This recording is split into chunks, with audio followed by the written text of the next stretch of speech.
우리 말씀 보시겠습니다. 오늘 은혜 받으실 기록된 하나님의 말씀은 사무엘하 15장 13절에서 23절까지 보겠습니다. 구약성서 487페이지에 있습니다. 사무엘하 15장 13절에서 23절까지 보겠습니다. 저하고 여러분이 한 절씩 교독하겠습니다. 제가 먼저 13절 읽습니다. 전령이 다윗에게 와서 말하되 이스라엘의 인심이 다 압살롬에게로 돌아갔나이다 한지라. 다윗이 예루살렘에 함께 있는 그의 모든 신하들에게 이르되 일어나 도망하자. 그러지 아니하면 우리 중 한 사람도 압살롬에게서 피하지 못하리라. 빨리 가자. 두렵건대 그가 우리를 급히 따라와 우리를 해하고 칼날로 성읍을 칠까 하노라. 왕의 신하들이 왕께 이르되 우리 주 왕께서 하고자 하시는 대로 우리가 행하리이다. 보소서 당신의 종들이니이다 하더라. 왕이 나갈 때에 그의 가족을 다 따르게 하고 후궁 10명을 왕이 남겨두어 왕국을 지키게 하니라. 왕이 나가매 모든 백성이 다 따라서 벤메르하게 이르러 멈추어 서니 그의 모든 신하들이 그의 곁에서 지나가고 모든 그렛 사람과 모든 블렛 사람과 및 왕을 따라 가드에서 온 모든 가드 사람 600명이 왕 앞으로 행진하니라. 그때의 왕이 가드 사람 이때에게 이르되 어찌하여 너도 우리와 함께 가느냐. 너는 쫓겨난 나그네이니 돌아가서 왕과 함께 내 곳에 있으라. 너는 어제 왔고 나는 정처 없이 가니 오늘 어찌 너를 우리와 함께 또 돌아다니게 하리요. 너도 돌아가고 내 동포들도 데려가라. 은혜와 진리가 너와 함께 있기를 원하노라 하니라. 이때가 왕께 대답하여 이르되 여호와의 살아계심과 내 주 왕의 살아계심으로 맹세하옵나니 진실로 내 주 왕께서 어느 곳에 계시든지 사나 죽으나 종도 그곳에 있겠나이다 하니 다윗이 이때에게 이르되 앞서 건너가라 하매 가드 사람 이때와 그의 수혜장들과 그와 함께한 아이들이 다 건너가고. 우리 함께 읽습니다. 온 땅 사람이 큰 소리로 울며 모든 백성이 앞서 건너가매 왕도 기드론 시내를 건너가니 건너간 모든 백성이 광야길로 향하니라. 하나님 말씀입니다. 아멘. 네, 우리 사무엘하 15장에 13절과 13절부터 23절까지 함께 봤습니다. 우리 그 내용 가지고 인생의 두 번째 광야 앞에서라는 제목으로 우리 함께 은혜 나누겠습니다. 다윗과 압살롬이 공식적으로 이렇게 뽀뽀까지 하면서 아버지와 아들 간에 그렇게 입맞춤을 하면서 평화롭게 잘 이제 마무리됐구나라고 생각을 했는데 그게 아니었죠. 상당히 좀 정치적인 것이었고 적어도 압살롬만은 그 시간에 사랑으로 아버지를 대하지 않았습니다.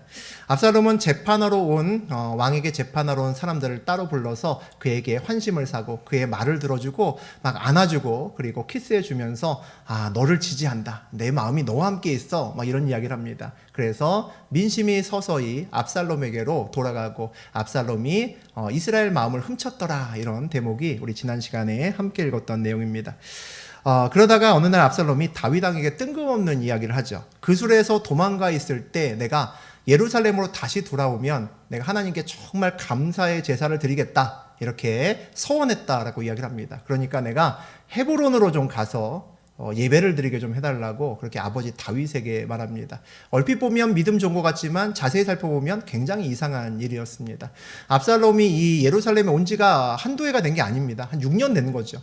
돌아오자마자 지내든지 조금 안정된 다음에 지내든지 하지 6년이나 된 다음에 이제 와서 헤브론으로 가서 이 제사를 지내겠다는 것 자체가 이상한 일입니다. 또 하나는 예루살렘에 왔으면 거기서 예배 드리면 되지. 예루살렘에 더더군다나 하나님의 궤도 예루살렘에 있는데 아니 왜 헤브론으로 가? 누가 봐도 참 이상한 일이었는데 그럼에도 불구하고 다윗이 그에게 그냥 허락해 줍니다. 가라 그러죠. 압살롬의 마음속에는 이미 반란이 있었습니다.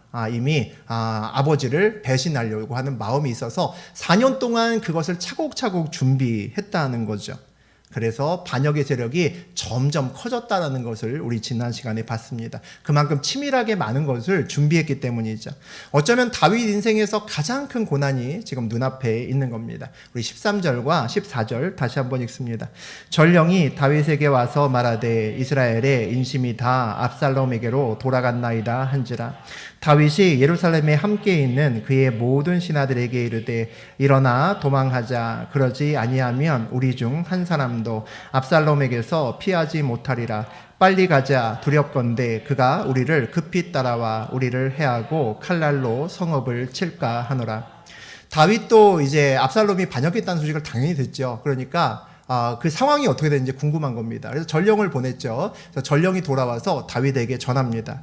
그들이 아마 헤브론에서 압살롬의 이제 왕의 즉위식 뭐 이런 것도 봤을 거고, 압살롬 옆에 누가 있는지 이런 것도 다 기록해서 이제 다윗에게 전했을 겁니다. 그 모든 상황을 다 보고 나서 결론이 뭡니까? 이스라엘의 민심이 압살롬에게 갔다. 이게 결론입니다. 아주 짧은 한 줄이지만 이게 모든 상황을 이제 함축하고 있는 거죠. 왕의 지지 기반은 백성이잖아요. 백성의 마음이 모두 다 다른 사람에게 갔답니다.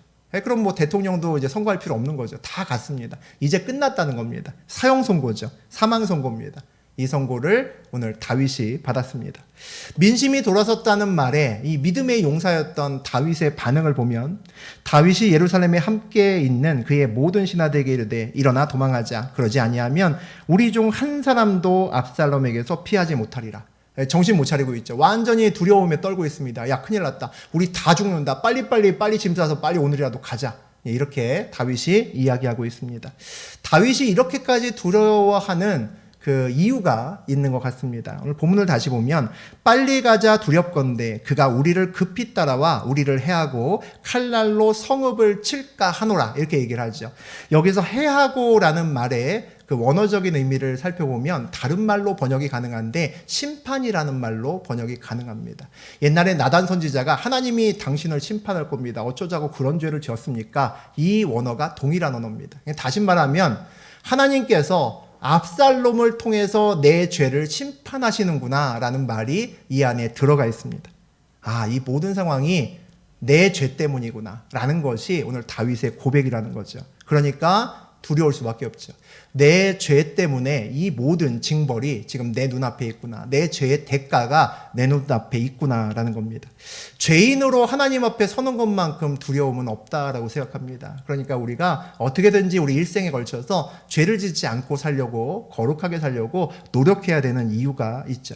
이제까지 다윗이 수많은 적들을 이기고 살았습니다. 그 적들을 이기고 살 때 다윗이 그만큼 용맹하고 막 힘도 진짜 좋고 그리고 뭐 민첩하고 머리도 좋아서 이긴 것이 아니라는 거죠. 그 많은 전쟁터에서 많은 승리가 다윗을 따라온 이유는 다윗 때문이 아니라 하나님 때문이었습니다. 다윗이 하나님 편에 섰기 때문이죠. 그런데 죄를 지으면 어떻게 됩니까? 죄를 지으면 하나님 반대편에 서게 되잖아요. 하나님 반대편의 선자의 그 두려움을 압니다. 하나님 편에 서본 자들은 내가 그 대적을 무찔렀을 때 내가 힘이 있어서 이긴 것이 아님을 알기 때문에 내가 죄를 진 순간 나의 자리가 바뀌어서 하나님 대적이 됐다면 이건 뭐 그 말할 수 없는 두려움이 밀려온다는 거죠. 우리 15절과 16절 보겠습니다. 왕의 신하들이 왕께 이르되 우리 주 왕께서 하고자 하시는 대로 우리가 행하리이다. 보소서 당신의 종들이니라 하더라. 왕이 나갈 때에 그의 가족을 다 따르게 하고 후궁 10명을 왕이 남겨두어 왕궁을 지키게 하니라. 불안에 막 떨고 있는 다윗, 야 이제 모두 함께 가자 이렇게 외쳤습니다. 그런데 그 다윗들을 위로했던 것이 다윗의 곁에 있었던 충성스러운 다윗의 부하들이었던 것 같습니다. 당신의 말대로 따르겠습니다. 당신은 우리의 주인입니다. 내가 당신을 온전히 모시고 끝까지 가겠습니다. 이렇게 얘기를 합니다. 위기가 오면 진짜 내 사람이 보이죠. 어떤 사람이 내 사람이고 어떤 사람이 아닌지 알 수 있습니다. 위기가 오면 그동안에 내가 어떻게 살았는지를 객관적으로 평가를 받을 수 있습니다. 여러분 제가 무슨 말하는지 아실 겁니다. 위기가 오면 내가 그동안 얼마나 지혜롭게 살았는지도 알 수 있습니다. 신앙적으로 보면 위기가 오면 우리는 하나님을 더 또렷하게 보게 됩니다. 위기가 오면 하나님이 붙인 사람이 누구인지 우리가 알 수 있습니다. 위기가 오면 우리가 얼마나 그동안 하나님의 뜻대로 하나님 말씀대로 살았는지 내 상황, 내 앞에 있는 현실이 그것을 증명하는 것을 볼 수 있습니다. 오늘 우리 주 왕께서 하고자 하시는 대로 우리가 행하리이다. 보소서 당신의 종들입니다. 라고 주변에서 이렇게 얘기를 합니다. 다윗이 이 말에 참 위로를 많이 받았을 것 같습니다. 아, 내 주변에 아직 내가 이렇게 쉽지 않은 상황임에도 내 주변에 사람이 있구나. 그런데 사람들 말에 위로를 받을 수는 있지만 그 위로를 받는 것은 잠깐입니다. 거기에 우리가 마음을 뺏기면 안 되는 거죠. 왜 그렇죠? 그 사람의 위로로 이 문제를 해결할 수 없기 때문입니다. 내 주변에 사람이 있는 것은 감사하지만 그것으로 이 위기를 넘어가지 못합니다. 오늘 다윗은 후궁 10명을 남겨두고 그 다음에 왕궁을 지키게 하고 그는 떠나는 결정을 합니다. 다윗이 왜 예루살렘을 지키지 않고 이렇게 쉽게 버렸을까라는 생각이 사실은 듭니다. 압살롬의 반란의 세력이 물론 크죠. 크지만 다윗도 그동안 그냥 놀고 먹으면서 왕이 된 건 아닙니다. 그도 굉장히 많은 전쟁을 치루었고 그에게도 여전히 충성스러운 부하가 있습니다. 요압 장군도 남아있고 지금 이 주변에도 내가 다윗과 함께 목숨을 걸겠습니다. 이런 사람들이 있다는 거죠. 그러니까 다윗도 누구보다도 수많은 전쟁을 치루었던 용사 중에 용사라는 거죠. 그러니까 예루살렘 성을 사수하고 그 다음에 자기를 따르는 무리를 모으고 어떻게든지 간에 칼과 창을 다시 한번 들고 압살롬하고 한판 붙어야 맞는 거 아닌가라는 생각이 듭니다. 전쟁이 났는데 대통령이 서울의 청와대를 버리고 일단 나부터 대전으로 가겠다. 그럼 누가 싸우겠습니까? 안 싸운다는 거죠. 왕부터 먼저 물러나는데 누가 다윗의 편을 들겠습니까? 그런 것을 보면 백성들이 무슨 생각을 하겠습니까? 왕이 전의를 상실했구나. 야, 포기했구나. 이제 압살롬이 왕이네. 라는 것을 온 세상에게 사실은 말하는 것과 같습니다. 다윗이 이렇게 강하게 싸우지 않고 그냥 물러서는 이유가 뭘까? 첫 번째는 아마 이 압살롬이 자기 아들이기 때문일 겁니다. 세상에 어떤 강한 대적보다 더 무서운 것이 자식 아닙니까? 자식이 나에게 칼을 들이대는데 똑같이 칼을 들고 휘두르는 부모가 어디 있겠습니까? 아마 다윗이 정말 쉽지 않았을 겁니다. 또 하나는 이 모든 일이 하나님의 심판 아래 있다는 것을 알기 때문입니다. 다윗의 인생길을 보면 그는 항상 명분을 따라 움직였다라는 것을 우리가 알 수 있습니다. 상황이 아니라 사람들의 말이 아니라 하나님 말씀이라면 목숨을 걸 수 있었던 사람이 다윗이었다는 거죠. 그 옛날에 블레셋의 용사 그 거대한 골리앗 앞에 아무도 떨고 못 나갔을 때 다윗이 내가 목숨 걸고 쟤랑 한번 싸우겠다라고 나갔습니다. 아무도 안 싸우면 내가 싸울게. 그러고 나갔죠. 그 이유가 뭡니까? 골리앗이 하나님을 모욕했거든요. 하나님을 모욕하고 하나님의 백성을 욕했거든요. 그러니까 참을 수 없다는 겁니다. 자기의 인생의 숙적인 자기를 죽이려고 했던 사울을 2번이나 살려줬습니다. 이유가 뭡니까? 그가 하나님의 기름 부은 자였기 때문입니다. 그래서 그를 어떻게 하지 못했습니다. 오늘 새벽에도 그런 말씀 나눴죠. 우리 다윗이 쫓기고 있을 때 그일라에서 블레셋이 막 그일라라는 지역을 노략질하는 것을 듣습니다. 그래서 거기를 도와야 되는데 다 반대합니다. 지금 다윗 왕은 아니죠. 다윗 장군 미쳤습니까? 거기 가면 우리 다 죽습니다. 지금 우리도 살기 힘든데 누굴 돕니까? 우리. 그랬는데 다윗이 갔습니다. 왜 갔습니까? 기도했더니 하나님이 가라 그러는 겁니다. 그러니까 100사람이 반대해도 갑니다. 하나님 말씀이 옳다고 그는 믿었기 때문이죠. 그게 다윗이 인생을 사는 방법이었고 의사결정하는 방법이었습니다. 그런데 이렇게 신실했던 사람이 죄를 지으면 더 잘 무너집니다. 교회도 마찬가지입니다. 내가 평상시에 하나님을 붙들고 이렇게 믿음으로 살았던 사람이 어느 순간 사람이니까 죄 지을 수 있잖아요. 그러면 한순간에 나락으로 떨어집니다. 야, 저 사람이 믿음이 저렇게 좋았던 사람인데 어떻게 저렇게 됐지? 라는 그런 생각이 들 정도로 무너질 수 있습니다. 죄를 지으면 죄책감이 남들보다 훨씬 더 크다는 거죠. 지은 죄 때문에 그가 하나님 말씀 앞에 서기 더 어려운 그런 것도 있습니다.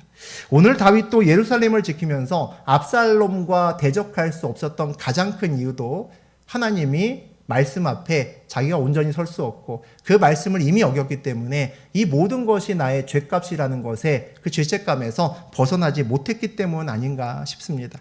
우리 17절과 18절 보겠습니다.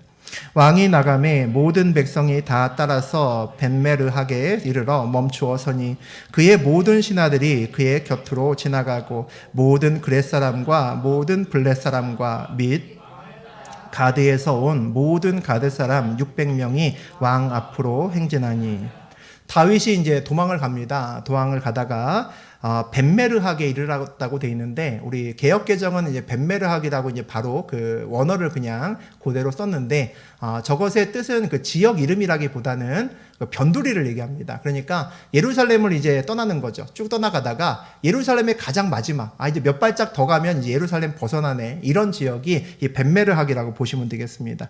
이 예루살렘의 마지막 끝자락에서, 동쪽 끝자락에서 발걸음을 멈춘 겁니다. 아마 멈추었던 것은 여러 가지 이유가 있을 것 같습니다. 내가 예루살렘을 드디어 떠나는구나 라는 생각이 들겠죠. 예루살렘은 다윗에게 있어서 어떻게 보면 영광의 그 시간을 보낸 곳이었지만 또 그의 생각하고 싶지 않았던 치욕스러운 어떤 그런 시간을 보냈던 장소이기도 했습니다. 이곳에서 온 이스라엘의 왕이 됐죠. 이 예루살렘을 점령한 다음에 여기는 다윗성이야 이렇게 자기 이름 딱 붙여갖고 그곳에 세웠습니다. 그리고 하나님의 궤도 이곳으로 모이고 예루살렘은 이스라엘의 정치적인 중심지와 그리고 종교적인 중심지로 우뚝 섰다는 거죠. 그런데 다윗이 이곳에서 큰 범죄를 저지름으로 그 영광스러운 날에 종지부를 찍고 다윗의 인생길이 이제 내르막길로 걸어가기 시작합니다.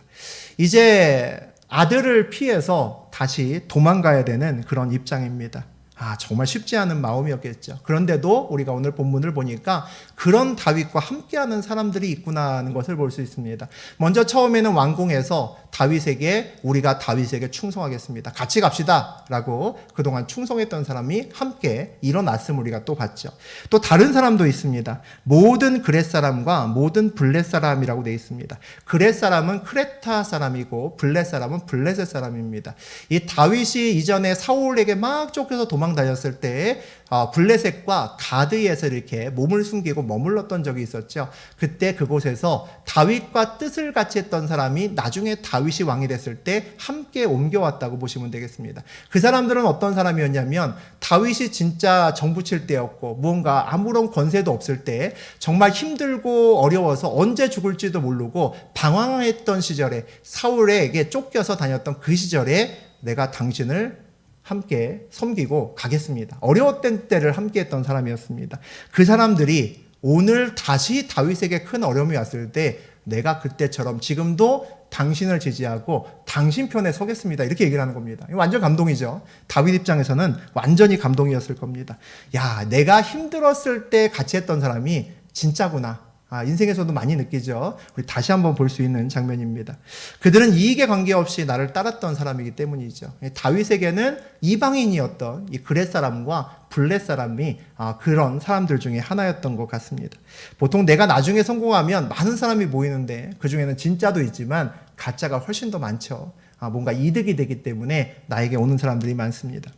그리고 다윗과 함께했던 또 다른 사람을 볼 수 있습니다. 600명의 가드 사람이 또 함께 있었다라고 되어 있습니다. 이들이 누굴까? 그 다음을 보면 나와 있습니다. 우리 19절과 20절 읽습니다. 그때 왕이 가드 사람 이때에게 이르되 어찌하여 너도 우리와 함께 가느냐? 너는 쫓겨난 나그네인이 돌아가서 왕과 함께 내 곳에 있으라. 너는 어제 왔고 나는 정처 없이 가니 오늘 어찌 너를 우리와 함께 떠돌아다니게 하리요? 너도 돌아가고 내 동포들도 데려가라. 은혜와 진리가 너와 함께 있기를 원하노라.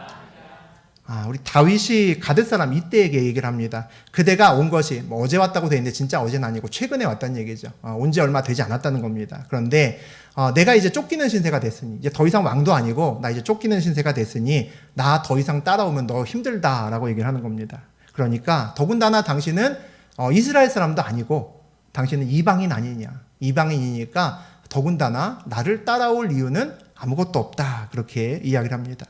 심지어는 다윗이 그의 앞날을 축복하기까지 한다라는 것을 볼 수 있죠.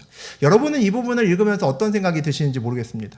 여러분이 만일 다윗이라면 이때에게 이렇게 얘기했을까요? 저는 절대 이렇게 얘기하지 않습니다. 어떻게 얘기해야 될까요? 제발 한 번만 좀 도와주십시오. 이렇게 얘기를 해야죠. 지금 쫓겨가는 입장이고 600명이 어딥니까? 군사 600명인데 엄청난 겠습니다. 사람 명수라는 거죠. 내가 지금은 왕이 아니지만 쫓겨나가는 입장이지만 내가 다시 왕이 되면 진짜 큰 자리 당신에게 약속하리다. 한 번만 나를 믿고 좀 같이 가달라고. 이 부탁해야 맞다는 거죠. 당연히 이렇게 하고 싶지 않을까요?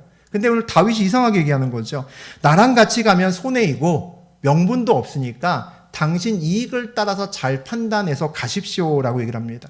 다윗이 자기 앞에 있는 지금 상황인데 제3자가 훈수 두는 것처럼 지금 그렇게 이때에게 이야기하는 것을 볼 수 있죠. 이게 남의 일이 아니잖아요. 다윗 입장에서는 목숨 걸어야 되는 일입니다. 말도 안 되는 일인데 이렇게 반응을 합니다. 무릎 꿇고 나 좀 도와주십시오라고 바지가랑이를 붙들어도 모자른 판에 너는 쫓겨난 나그네인이 돌아가서 왕과 함께 내 곳에 있으라라고 되어 있습니다. 자기 코가 이미 석자가 아니라 열자 빠져 있습니다. 이제 죽기 일보 직전입니다. 언제 죽을지 모르죠. 그런데 이 가드를 떠나올 때 아마 쫓겨난 것 같습니다. 그러니까 정치적으로 망명해서 온 거죠. 그러니까 네 신세가 지금 힘드니까, 자기는 더 힘들면서 네 신세가 힘드니까 나 따라가지 말고 왕께 돌아가라고 합니다. 이 왕께 돌아가라는 얘기, 이 왕이 누굴까요? 누구겠습니까? 이 압살롬에게 돌아가라는 겁니다. 이것을 듣고 있는 주변 사람들의 기분이 어땠을까요? 이 무슨 얘기일까? 야, 이 충격을 받더니 아들이 아버지를 대적하는 이 말도 안 되는 이 페륜의 중앙에 서 있더니 다윗이 드디어 정신이 어떻게 됐나 보다. 이런 생각하지 않을까요? 난 이미 틀린 몸이니까 압살롬에게 가라고 하는 겁니다. 600명이나 되는 군사들을 데리고 지금 모으고 또 모아서 압살롬과 대적해도 살지 모를지 알 수 없는 상황에서 이렇게 얘기한다는 거죠. 여러분 이걸 어떻게 이해해야 된다고 생각하십니까? 참 중요한 문장이기도 한데 여기에는 굉장히 중요한 다윗의 마음이 있습니다. 뭐가 있습니까? 다윗이 이제 더 이상 두렵지 않다는 거죠. 놀라운 사실입니다. 아까 처음에 전령을 보내서 전령이 갔다 와가지고 그렇게 얘기했잖아요. 이미 모든 민심이 당신에게서 떠나서 압살롬에게 갔습니다. 이 사망 선고를 받았을 때 다윗이 놀라서 다급해져서 우리 죽겠다, 우린 다 죽었다, 얼른 빨리 짐 챙겨서 떠나자라고 했습니다. 그런데 지금은 그렇지 않다는 거죠. 두려워하지 않다는 겁니다. 심지어 은혜와 진리가 너와 함께 있기를 원하노라고 축복까지 해줍니다. 근데 이 축복의 말을 잘 보면 은혜와 진리가 너와 함께 있기를 원하노라. 이게 무슨 축복입니까? 하나님의 축복이죠. 다윗이 마음속에 하나님을 다시 기억하기 시작했다라는 것을 볼 수 있습니다. 다윗이 다시 평정심을 찾은 이유도 이 때문이다라고 볼 수 있는 거죠. 갑자기 평정심을 찾을 리는 없을 텐데, 마인드 컨트롤이 되지 않는 상황이었을 텐데 어떻게 이렇게 반응할 수 있었을까 보면 다윗이 무엇을 봤기 때문일 겁니다. 뭘 봤기 때문일까요? 그 앞을 보면 압살롬의 반역에 다윗이 두려워 떠는 시간에도 하나님은 역사하셨습니다. 어떻게 역사하셨습니까? 하나님이 다윗 주변에 충신들을 그 자리에 서게 만드셨습니다. 다윗 혼자 그냥 두지 않으셨다는 거죠. 우리 옛날에 그 엘리야 이야기 나눌 때 엘리야가 쫓겨다니면서 나 이제 죽었습니다. 이 세상엔 나밖에 남지 않았습니다. 우상과 싸우는 사람은 다 죽고 나 혼자 남았습니다. 그랬을 때 하나님이 뭐라고 하셨습니까? 바알에게 무릎 꿇지 아니한 7,000명을 내가 남겨두셨다는 거죠. 그 7,000명이 눈앞에 있습니다. 과거 어려움을 함께했던 그렛 사람도 붙이시고 블렛 사람도 붙였습니다. 그들이 다윗을 이 마당에 따라갈 이유가 뭐가 있습니까? 이스라엘 사람도 아닌데. 그런데 그들이 다윗과 함께 한다는 거죠. 여전히 나와 함께 하시는구나를 알게 되었을 겁니다.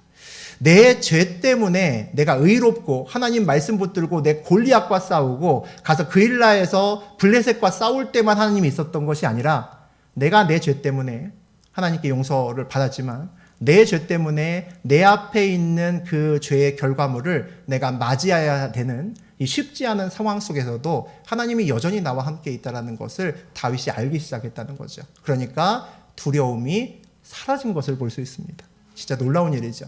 우리 21절 보겠습니다. 이때가 왕께 대답하여 이르되 여호와의 살아계심과 내 주 왕의 살아계심으로 맹세하옵나니 진실로 내 주 왕께서 어느 곳에 계시든지 사나 죽으나 종도 그곳에 있겠나이다 하니 이 더 놀라운 일이 벌어졌습니다. 이때가 진짜 100가지 중에서 어느 한 가지도 다윗과 할 이유가 전혀 없는 이때가 뭐라고 얘기를 합니까? 다윗에게 충성 맹세를 합니다. 내 주 왕 다윗이 어디를 가든지 내가 죽기까지 당신과 함께 할 겁니다 라고 이야기를 합니다. 그리고 그가 하나님께 맹세한다 라고 이야기를 하죠. 이 사람도 숨겨놨던 하나님의 7,000명 중에 하나라는 거죠. 그랬던 겁니다. 아무도 예상하지 못했는데 이 사람은 진짜 다윗이 아무리 생각해봐도 이때 사람이 누굽니까? 블렛 사람이 나와 함께 있는 것도 내가 이해를 하고 그 다음에 그렛 사람이 나하고 있는 것도 이것도 좀 미안하지만 말이 되는 것 같은데 얘는 아무리 생각해도 나하고 있을 이유가 없으니까 가라 그런 겁니다. 근데 그가 하나님께 맹세하고 내가 당신을 지키겠습니다 라고 이야기를 합니다. 아무런 이유가 없던 사람이 나와 함께 한다는 거죠. 무엇을 느꼈을까요? 주님의 은혜구나. 그 얘기밖에 따로 할 말이 없겠죠. 다윗 입장에서는 진짜 이해 안 되는 일이 벌어졌습니다. 우리가 기억해야 되는 것이 있죠. 위기에서 모든 것을 다 붙들려고 하면 가장 중요한 한 가지를 놓칠 수밖에 없습니다. 꼭 기억해야 됩니다. 그런데 위기에서 가장 중요한 한 가지를 붙들면 나머지 것들이 당장 잃은 것 같지만 회복됩니다. 우리는 가장 그 중요한 것을 하나님이라고 믿고 사는 사람이죠. 하나님이 살아계시기 때문입니다. 다윗이 하나님을 온전히 붙드니까 생각지 못했던 이때를 얻는 것을 볼 수 있습니다. 말도 안 되는 주님의 은혜죠. 그런데 위기의 순간을 믿음으로 하나님을 붙들었던 분들은 아실 겁니다. 이때의 은혜가 뭔지 아실 겁니다. 내가 손을 놓았을 때 하나님이 나에게 붙이시는 것이 있다는 거죠. 그것이 나의 그 순간에 놀라운 은혜임을 고백하는 일이 얼마나 많은지 모릅니다. 우리 22절, 23절 보겠습니다. 다윗이 이때에게 이르되 앞서 건너가라 하매 가들 사람 이때와 그의 수행자들과 그와 함께한 아이들이 다 건너가고 온 땅 사람이 큰 소리로 울며 모든 백성이 앞서 건너가매 왕도 기드론 시내를 건너가니 건너간 모든 백성이 광야길로 향하니라. 이제 다윗은 자기의 왕궁에 있었던 충신들하고 그리고 하나님이 붙여주신 그렛 사람들과 블렛 사람들하고 그리고 예상치 못했던 이때 사람들이죠. 이때와 그의 사람들을 데리고 이제 기드론 시내를 건너가는 것을 볼 수 있습니다. 그리고 그와 따르진 않았지만 그 지역에 있던 많은 사람들이 다윗이 떠나감을 보고 울음소리로 다윗을 환송을 했다라고 이제 기록되어 있습니다. 이 기드론 시내를 지나가면 다윗을 기다리고 있는 것이 무엇일까라고 봤더니 광야길로 향하니라라고 되어 있습니다. 그의 앞을 이제 기다리고 있는 것은 광야길이라는 거죠. 이제 다윗은 두 번째 광야로 나가야 되는 그런 때가 됐습니다. 다윗은 청년 때 사울에게 엄청나게 쫓겼죠. 그가 그러면서 광야를 계속 전전긍긍하면서 사울의 그 무서움, 사울로부터 도망가려고 진짜 애썼습니다. 그러다가 그가 금이 환영했죠. 다시 이스라엘로 돌아오고 왕으로 돌아왔습니다. 약속의 땅을 밟았죠. 그런데 이제 다시 그 약속의 땅을 떠나서 다시 광야로 돌아가야 됩니다. 다시 고생하는 길로 가야 된다는 거죠. 우리 인생에서는 다 광야의 시간이 있습니다. 광야의 시간을 걸을 때 우리의 모두의 마음은 잘 견뎌서 약속의 땅으로 가자라고 하는 것이 우리의 모두의 바람입니다. 그렇죠? 그런데 약속의 땅에 만약에 있다가 광야로 다시 쫓겨가야 된다면 이거 진짜 생각하기도 싫을 겁니다. 뭔가 크게 잘못되었기 때문에 다시 광야로 가는 거겠죠. 내가 죄를 지었거나 적어도 내가 하나님 뜻에 온전하게 살지 않았기 때문에 아마 내가 광야로 가는 것일 겁니다. 누구나 광야로 다시 나오지 않으리라 결단하고 약속의 땅으로 가는데 다시 광야로 나오고 싶은 사람은 아무도 없는데도 불구하고 간혹 나올 때가 있을 수 있다는 거죠. 다윗과 같은 상황이 우리 앞에도 있을 수 있다는 겁니다. 그런 시기가 오면 우리가 그 앞에서 어떻게 해야 될까? 어떻게 반응해야 될까라는 거죠. 오늘 우리는 다윗의 인생길에서 가장 힘든 시간을 본다라는 생각이 듭니다. 아마 이번 시간부터 그렇게 될 텐데 우리 앞에서 다윗의 가장 힘들었던 때는 뭐 당연히 사울에게 쫓겼을 때였겠죠. 그런데 더 힘들지 않겠습니까? 그 사울의 자리에 지금 누가 있습니까? 아들 압살롬이 있습니다. 아들 압살롬에게 쫓기면서 광야를 전전긍긍해야 되는 지금이 아마 훨씬 더 마음이 힘들었을 겁니다. 그래서 오늘 시작에 압살롬이 나를 죽이겠구나라는 그 마음 속에서 형언할 수 없는 그 슬픈 소리로 그가 두려움에 떨던 것을 우리가 봅니다. 우리는 대부분의 감정에 이게 잘 순응합니다. 적응하죠. 명품을 좋아하는 사람들도 꽤 많습니다. 처음에 막 돈을 막 한 달에 얼마씩 모아서 나중에 몇 년 후에 아주 근사한 명품 백이나 뭐 가방을 살면 막 가슴이 두근두근 뛰죠. 야, 내가 이렇게 비싼 백을 사다니 하고 그 백을 가슴에 안습니다. 비가 오면 어떻게 합니까? 절대 비에 맞지 않으려고 온몸을 내 몸으로 마크하면서 그 백은 내 가장 비 맞지 않는 가슴 속에 잘 포개서 뛰어갑니다. 그런데 이제 시간이 지나가서 이제 좀 넉넉해지면 이제 이런저런 명품들을 사기 시작하죠. 그러면 이제 그다음부터는 별로 소중하지 않습니다. 많아지면 나중에 비 오면 떳떳하게 그 백을 머리 위에 둘러쓰고 내가 비가 젖지 않게끔 그렇게 하고 갑니다. 내가 아무리 좋았던 것도 자꾸 생기면 이제 순응합니다. 예전만큼 안 좋습니다. 물론 새 거 사고 새 옷 입고 하면 비싼 거 사면 좋지만 자동차도 마찬가지고 처음에는 너무 좋은데 지나고 나면 나중에는 그냥 좋다가 금방 사라집니다.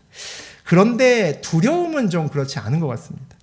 인생의 두려움은 적응이 잘 되지 않습니다. 과거에 굉장히 힘들었는데 다시 그 상황이 내 눈앞에 펼쳐지면 어떻게 생각하시는지 모르겠습니다. 많은 사람들이 그렇게 생각할 수도 있죠. 내가 옛날에 이 두려움 잘 이겨냈으니까, 이 어려움 잘 이겨냈으니까 이번에도 할 수 있어 라고 생각할지 모르겠지만 마음은 그렇지 않습니다. 내가 이전에 그 힘든 일이 있었을 때는 진짜 여러 가지 운 때문에 여러 가지 많은 것들이 진짜 잘 맞아서 넘어갔는데 요번에도 그렇게 넘어갈까? 대부분의 사람은 같은 상황이 오면 이전보다 더 두려움은 두려웠지 덜 두렵지 않습니다. 왜냐하면 그동안에 얼마나 힘들었던지 알기 때문이죠. 또 그때로 돌아간다고 아마 끔찍할 겁니다. 이번에는 못 벗어날 수도 있겠구나라는 생각이 든다는 거죠. 그런데 오늘 처음에 그 두려움으로 떨었던 다윗이 그 두려움을 떨쳐내는 장면을 우리가 봅니다. 세상 누구라도 설득하고 누구라도 꼬셔서 잡아야 되는 상황에서 이때에게 압살롬에게 가도 좋다라 그럽니다. 네가 나를 따르는 것보다 압살롬에게 가는 것이 좋으니 그대로 가도 좋다라고 이야기를 합니다. 두려움이 사라졌다는 거죠. 다윗은 지금 자기 죄에 대해서 심판을 받는 중이다라는 것을 압니다. 하나님께 용서받았지만 그렇다고 자기가 죄를 지었는데 벌도 징계도 아무것도 없는 경우는 없습니다. 우리 앞에 우리가 저지른 것에 대한 것은 늘 돌아오게 마련이죠. 그러면 용서하셨다는 건 뭘까? 하나님 분명히 용서하셨다고 했는데 용서하셔놓고 이게 뭘까? 라는 생각이 듭니다. 우리가 어떤 잘못으로 삶이 어려워지고 고난을 겪으면 우리도 다윗처럼 하나님께 회개합니다. 하나님 이거 제가 진짜 잘못했습니다. 하나님 진짜 잘못했습니다. 하나님 용서해 주십시오 하면 하나님께서 많은 경우에 용서해 주십니다. 그래도 그 어려움은 사라지지 않습니다. 내 앞에 계속 있다는 거죠. 그런데 그 놀라운 그 고백을 한 이후에 나의 인생길을 돌아보면 그 어려운 상황 속에서 은혜가 있었구나라는 것을 알게 됩니다. 그 힘든 상황 속에서 나를 끌고 가는 무엇이 있다라는 것을 보게 된다는 거죠. 어려운 상황에서도 나에게 돕는 손길을 붙이시고 어려운 상황에서도 내가 수치를 당하지 않도록 날개로 덮으신 하나님을 내가 그 순간에 보게 된다는 겁니다. 저는 그것이 하나님이 용서하셨다는 그 사인을 우리 인생길에서 보여주는 것이다 라고 생각합니다. 그 사인이 있으면 그곳이 광야이던 그곳이 약속의 땅이던 중요하지 않다라고 생각합니다. 왜냐하면 결국은 다 회복될 것이기 때문입니다. 위기는 늘 믿음의 시험과 함께 오는 것 같습니다. 축복도 마찬가지입니다. 늘 믿음의 시험과 함께 옵니다. 그러니까 우리가 축복을 받던 아니면 문제를 일으켜서 혹시 징계를 받던 간에 그것의 마음을 다 뺏기면 안 되는 것이 그 안에 분명히 그것과 함께 오는 믿음의 시험이 있습니다. 우리가 온전히 믿음으로 반응해야 되는 것이 있다는 거죠. 힘들지만 이 두 번째 광야의 길도 다윗이 하나님이 함께하는구나를 안다면 내 힘으로 잡을 수 있는 이 때를 놓을 수 있어야 됩니다. 이게 다윗에게 있어서 이 두 번째 광야 앞에서 다윗에게 함께 온 믿음의 시험이라고 저는 생각합니다. 왜 이것이 믿음의 시험이냐면 이 때를 놓을 수 있다는 것은 하나님을 온전히 붙들어야만 가능하기 때문입니다. 이 상황에서 아무도 이때에게 너 가라고 얘기 못합니다. 제발 나와 이번 한 번만 도와달라고 100이면 100 다 그렇게 얘기를 할 겁니다. 다윗은 그렇게 하지 않았다는 거죠. 이 두 번째 광야를 온전히 하나님께서 나를 이끌어 가시는구나 라고 하나님께서 증거를 보여주셨습니다. 이전에 생각지도 못했던 사람을 여기저기서 모아주셨습니다. 나를 이끌어 가시는구나. 그러니까 이때 너는 나하고 있을 이유가 없으니까 가라라고 얘기할 수 있는 겁니다. 하나님이 허락하시면 있을 거고 아니면 아니라는 거죠. 다윗을 가만히 보면 결정적인 순간에 믿음으로 서는 사람이다라는 생각이 듭니다. 그렇게 믿음으로 설 수 있기 때문에 그가 잘 나갈 때도 하나님께 온전히 설 수 있었지만 이렇게 나락으로 떨어질 때도 다윗이 회복할 수 있는 길로 접어들 수 있었다라고 저는 생각합니다. 여러분의 앞에 제 두 번째 광야가 당연히 없기를 원하지만 내 앞에 어떤 일이 있든지 간에 그 앞에서 믿음의 시험을 온전히 통과하고 온전해지는 저하고 여러분 되셨으면 좋겠습니다.